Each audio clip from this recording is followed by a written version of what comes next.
Vamos a continuar dándole forma a los métodos de eliminación. La sesión de hoy hablaremos del uso específico de las dos primeras operaciones elementales de renglón. Explicaremos para qué nos sirven exactamente cada una de ellas.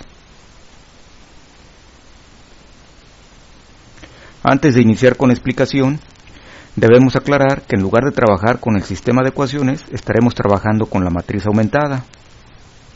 Establecer la matriz aumentada de un sistema es muy sencillo. Lo primero que debemos de procurar es que el sistema esté ordenado. Esto significa que en el lado izquierdo del sistema se deben de ubicar las incógnitas y en el lado derecho los términos constantes, es decir, los términos donde no aparece ninguna de las incógnitas. Además, el orden en que aparecen las incógnitas debe de ser el mismo en todas las ecuaciones que forman parte del sistema. Una vez que el sistema está ordenado, cada una de sus ecuaciones la vamos a cambiar por un renglón.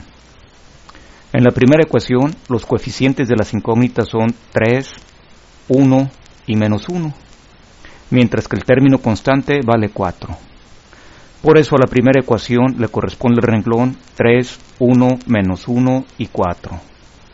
De igual forma, en la segunda ecuación los coeficientes son 2, 2, 1 y el término constante vale 9. Así que el segundo renglón de la matriz aumentada debe de ser 2, 2, 1 y 9. Bajo la misma idea estaremos de acuerdo que el último renglón debe de ser 2, 3, menos 2, 1. Este arreglo rectangular que resulta se conoce como matriz aumentada del sistema. Se acostumbra a agregar una línea que separe la última columna como recordatorio de que se trata de un sistema de ecuaciones y ese es el lugar que ocupa el signo igual. En la matriz aumentada, cada ecuación del sistema está representada por un renglón. De ahí el nombre de operaciones elementales de renglón. Estaremos haciendo operaciones con renglones, pero en realidad estamos trabajando con las ecuaciones del sistema. Ahora sí explicaremos para qué sirve la primera operación elemental de renglón. Esta operación sirve para construir el llamado 1 pivote o simplemente pivote. Se implementa de la siguiente manera. El renglón donde se necesita el pivote lo vas a dividir entre el número que ocupa el lugar del pivote. Observe que en esta operación que sirve para construir el 1 pivote, solo interviene un renglón, el renglón donde se requiere el pivote y ningún otro renglón más. Veamos unos ejemplos para que nos quede claro de qué estamos hablando. Primer ejemplo, se trata de construir un pivote en la posición que nos están indicando con un círculo verde. El renglón donde nos piden el pivote es el primer renglón. Por eso el renglón 1 se va a modificar. Y lo que vamos a hacer es el propio renglón 1 lo vamos a dividir entre 3. ¿Por qué entre 3? Pues porque hay un 3 en el lugar donde queremos el pivote. Solo va a cambiar el renglón 1. Los renglones 2 y 3 permanecerán intactos. Entonces los escribimos tal cual, mientras que todos y cada uno de los elementos del renglón 1 los vamos a dividir entre 3. Y esto es lo que resulta de esa división. Como podrás observar, hemos conseguido el pivote donde nos lo habían pedido. Siguiente ejemplo. Ahora es el segundo renglón el que debe de cambiar, porque ahí es donde nos piden el pivote. Y lo que debemos hacer es dividir el propio renglón 2 entre 5 negativo, porque tenemos un 5 negativo ocupando el lugar donde queremos el pivote. Si hacemos esta división, el nuevo renglón 2 quedaría así.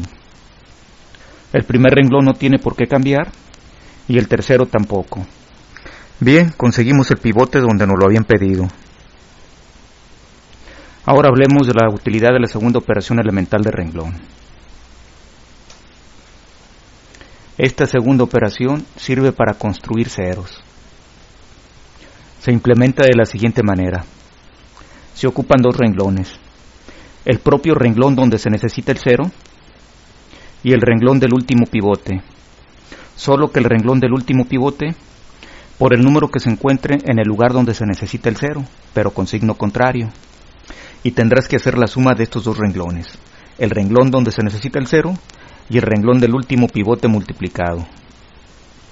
Nota que en esta operación que sirve para construir ceros intervienen dos renglones.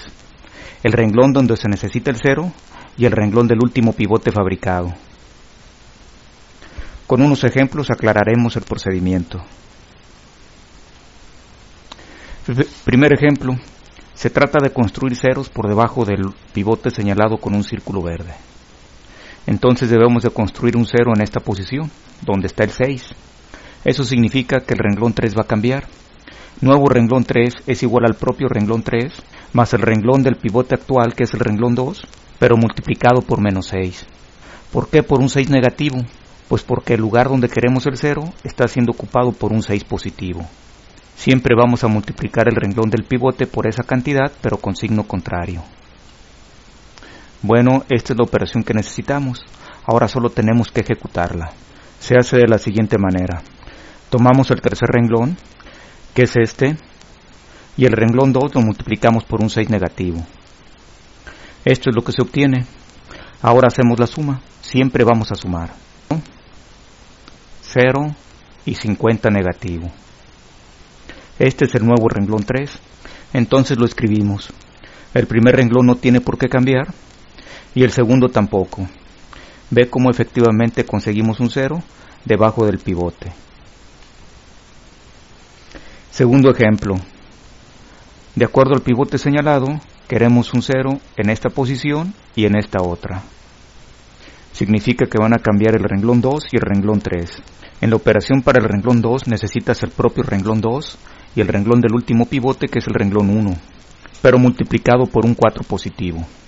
Para la operación del renglón 3 necesitas el propio renglón 3 y el renglón 1, pero multiplicado por un 2 negativo. Ahora ejecutemos ambas operaciones. Para esta operación, la del renglón 2, tomemos el renglón 2 y el renglón 1 lo multiplicamos por 4. Al hacer la suma, esto es lo que se obtiene, y este será el nuevo renglón 2. La segunda operación se ejecuta de manera similar. Tomamos el tercer renglón y el primer renglón lo multiplicamos por un 2 negativo.